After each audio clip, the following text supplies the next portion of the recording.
Stricken, as you can see behind me. These are the rebuild centers for the Fuller Center.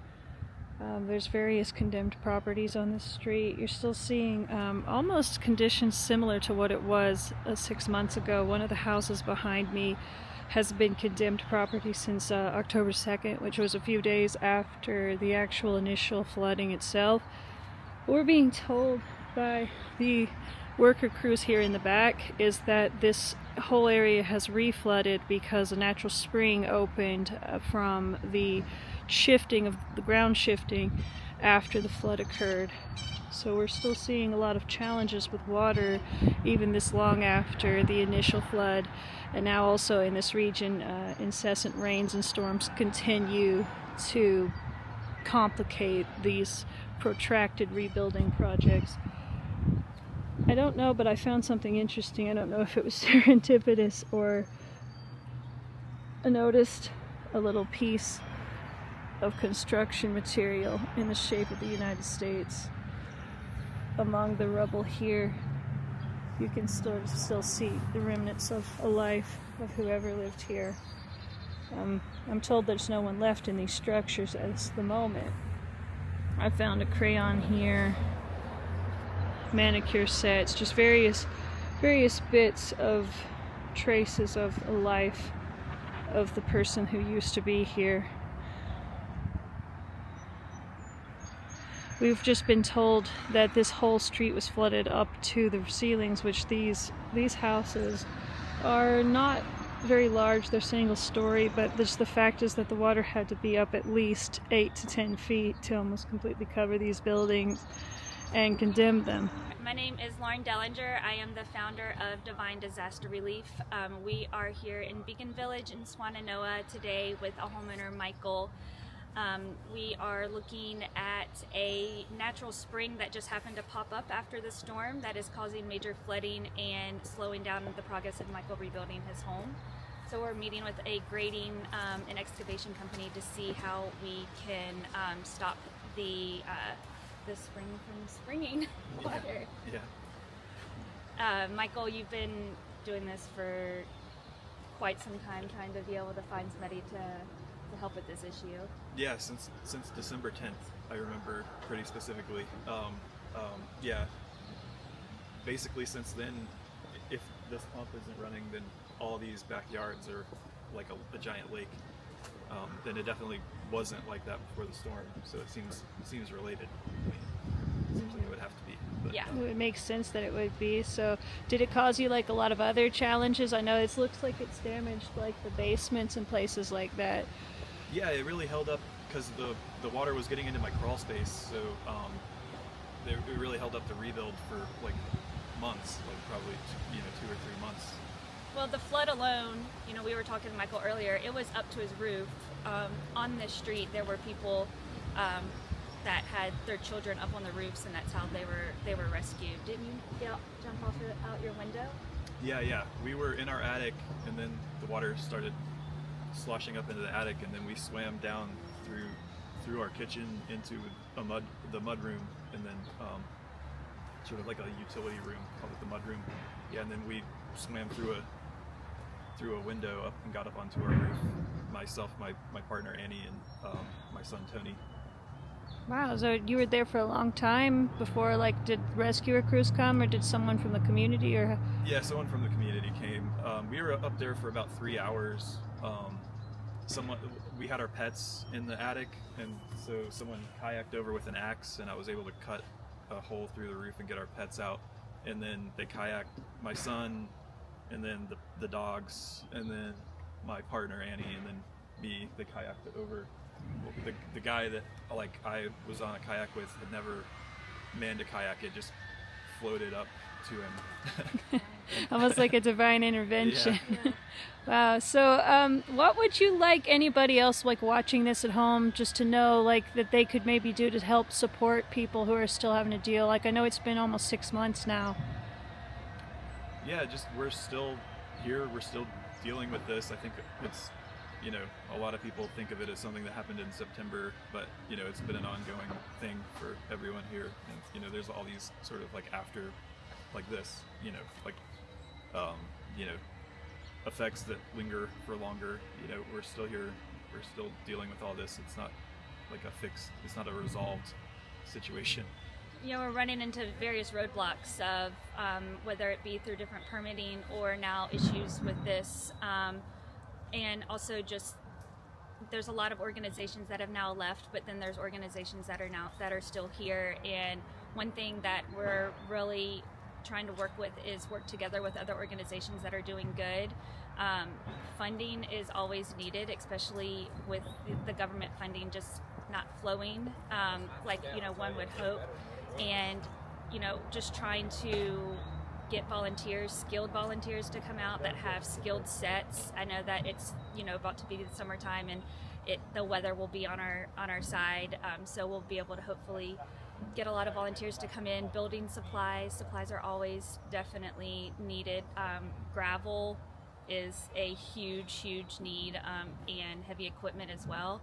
So overall, being able to support local nonprofits, these grassroots people that have been here really since day one, whether it just being like the funding for them, but also just the awareness. I know, you know, as being a small nonprofit, one thing that we've been doing really is advocating for some of these families that are overwhelmed. They don't know how to work with some of the government agencies, and they don't know the resources that are out there for them. And so it's really been a challenge and a learning experience for everybody, families and local non-NGOs, non-government organizations, to figure out, you know, the best playbook that and resources that we can provide to our families. Just basically the logistics chain. It's like understanding what that actually looks like. Yeah, and everything varies county to county, and I think that that's probably something that has been hard too, is something that we're doing in Buncombe County is not the same as in McDowell County. Permits are easier to pull in another county than another one, and so really trying to navigate through those county official logistics has been difficult, but it's nice whenever we can all work together too.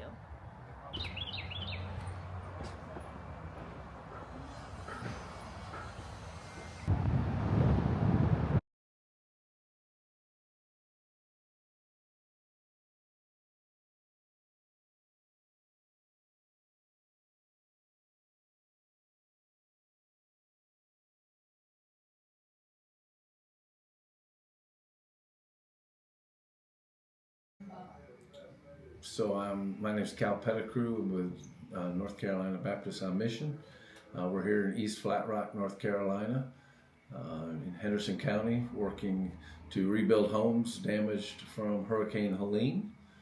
And we're approximately halfway through the rebuild process, repairing homes that are damaged. I believe we've had about 900 homeowner requests for repairs, and we're reaching the halfway point, either completed or in progress.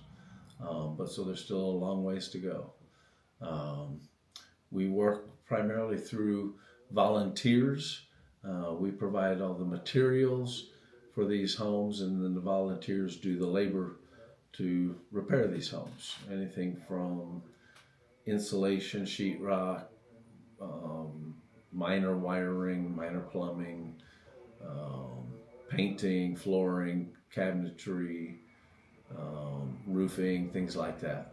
But yeah, it's been a challenge getting to all the different areas and different places and homes and organizing the teams and materials. But Baptist on Mission does a wonderful job of providing the funds and finding donors to support us in that respect.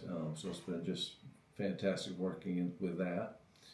The future, it looks like we're anticipating being here for the next 5 to 7 years, rebuilding these homes, repairing these homes, and even replacing these homes.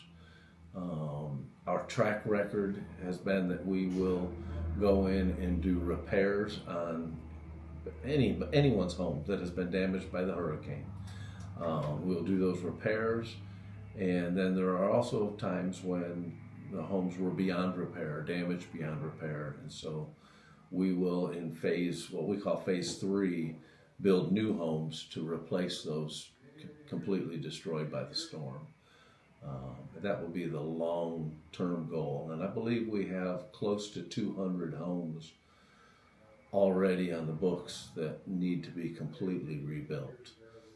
So it's going to be a long process. Long 7 years. How long do you anticipate it will take the ones that were immediately affected to be repaired?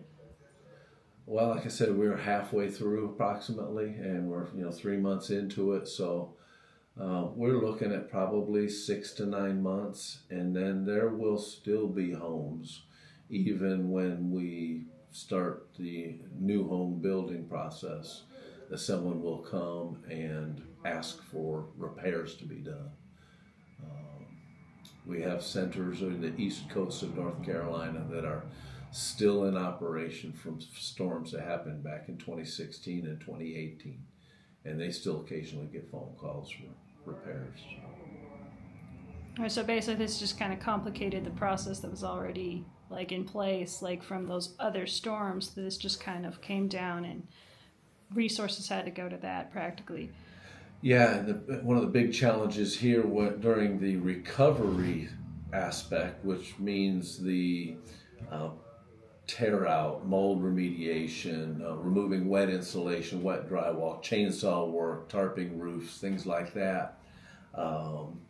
We had 14 sites set up in western North Carolina at one time, all for one storm. So deploying to all of those sites at one time was a challenge, logistical nightmare. But again, Baptists on Mission do a wonderful job and have partnerships with other states and things like that to cover those types of things. We currently have 6 sites in western North Carolina, 4 of them to be permanent sites like this one, where we're still working to upfit the buildings to house volunteers, shower, feed, things like that, while we're working on the homes. So that's a big challenge as well. Could you maybe describe a little bit more about the logistics challenges you have, and how people who support your mission could actually help you overcome some of those challenges? Is it a delivery issues? What kind of issues do you encounter, the logistics of building in particular, which is your expertise? Yeah, I'm not sure if I can really get into too much in the specifics of it. We have a warehouse where we house certain materials and things, so we don't have to rely on deliveries and things. That's a huge benefit. We have been blessed beyond measure by churches and individuals donating materials specific to what we need. We obviously can't take every donation because we would be flooded with things like special order windows that don't fit the houses that we have, things like that. But they have donated to us drywall and flooring and appliances and things that we can house and immediately put into use. Challenges are there are a lot of homes that are in need of repair, not just through our organization, but through many organizations, many businesses, many homeowners. So the Lowe's and Home Depots and supply yards and things are being stretched thin to gather all of those materials and things and keep stocked in their stores and so forth. But that's probably the biggest challenge we have. Right, so kind of just to briefly recap what you said, basically where you would have more help is manpower and people who can actually identify where things are specific to the need, because well-meaning people may try to send just bulk things and that wouldn't actually be helpful. it may be helpful to certain organizations where they can house whatever for somebody to get, but for us, we are, I won't say specific to what we're doing, but again, we aren't building just any home. We're repairing homes, so it takes certain things to get there. But there are like restores and things like that for home supplies that would be happy to have those types of donations. It just doesn't fit for us. Right. Currently, I would say our biggest need would be people to deliver materials and pick up materials from our local suppliers and things like that. We have partnerships that we work with, and so we're store specific almost. We don't just go shopping anywhere and everywhere, so the supply chains can tend to get bogged up with supply chain issues and stuff.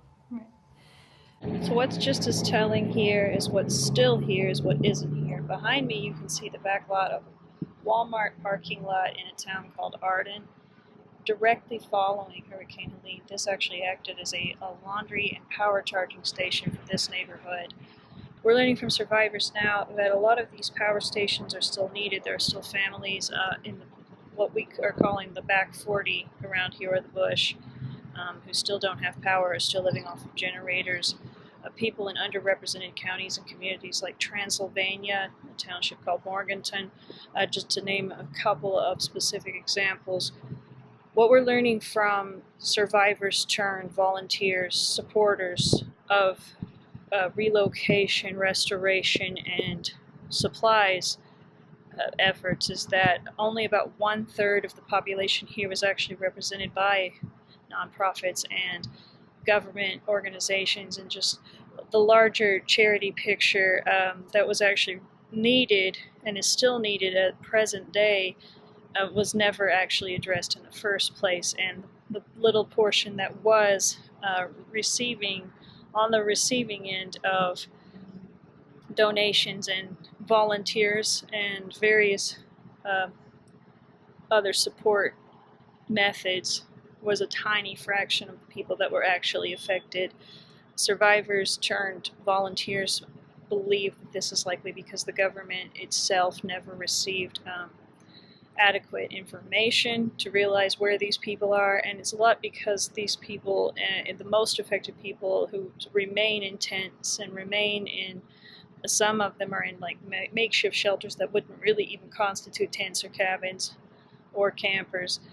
A lot of these people fell through the system, fell through the census because they live in unincorporated areas of far up in the mountains.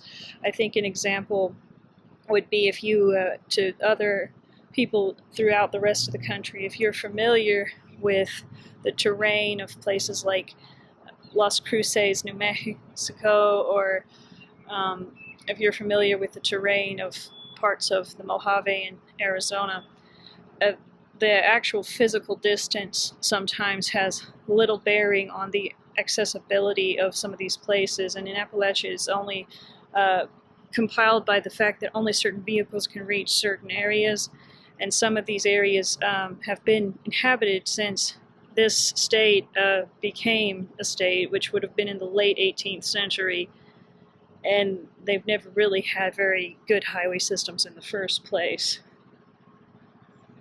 So many of these townships,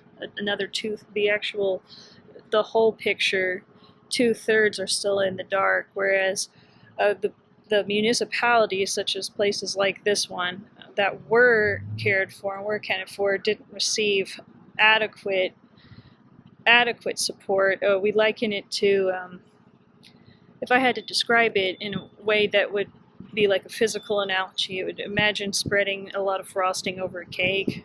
Imagine having only half a jar, but trying to cover like an entire wedding cake. That's really how the money was spread out. And now survivors themselves are contributing to the effort to rebuild to help pay utility bills. I was told this afternoon by one of these groups that they've helped to pay utilities and rent, continuing to help buy gas for generators, because a lot of these funds, a lot of the support, financial support that these grassroots organizations that can reach these almost inaccessible places because they were born and raised and know the paths that large organizations from outside would just simply not know. They just are having to dip into their own pockets and they are running out of money. So at this point, the very best thing you can do, again, to reiterate what has been reported previously throughout this video, the best support you can offer is to start developing relationships with some of these community-based organizations, really get to know the land through their eyes and know how you can support by supporting the people who are themselves the boots on the ground. Like you yourself may not have the direct access, but they would. It's better to entrust your support to groups like this who are going to be here for the long term, who are from here, who were raised here, and who know the maps, the old roads and the new ones, and the ones that are not officially roads. That would be the advice that we're receiving from various organizations, but especially those in the underrepresented 2/3. Send your support to community-based organizations at this point, because larger organizations are either pulling out altogether or they're just applying resources where the resources are not the most critically needed at the moment. Any resources, any flow of resources here is appreciated, but it may not be the most impactful at this time. The most impactful thing you can do is to also bring to attention, from what we're hearing, is a lot of people are feeling completely forgotten. There's still, it's compiling to the grief of people who very recently buried many, many children. Probably, we're hearing reports that the numbers of deaths, of fatalities, of youth fatalities would be a lot higher than what the government originally has reported, just because, again, the information was not very accurate that they received from these unincorporated areas.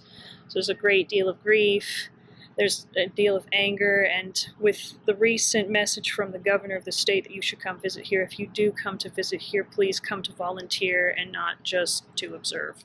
One day, these hills will give up their dead.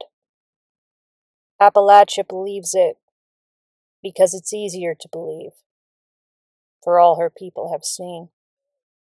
Until then, they are here. They have always been here. They will remain. They will endure. They will rebuild.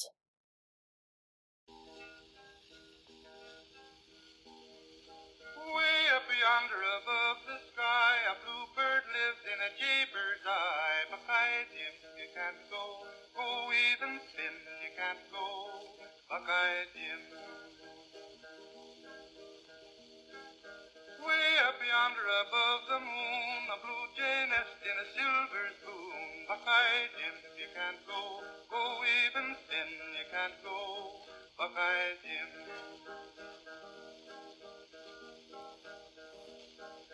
Way down yonder in a wooden trough, an old woman died of the whoop and cough. Buckeye Jim, you can't go. Go even spin, you can't go. Buckeye Jim.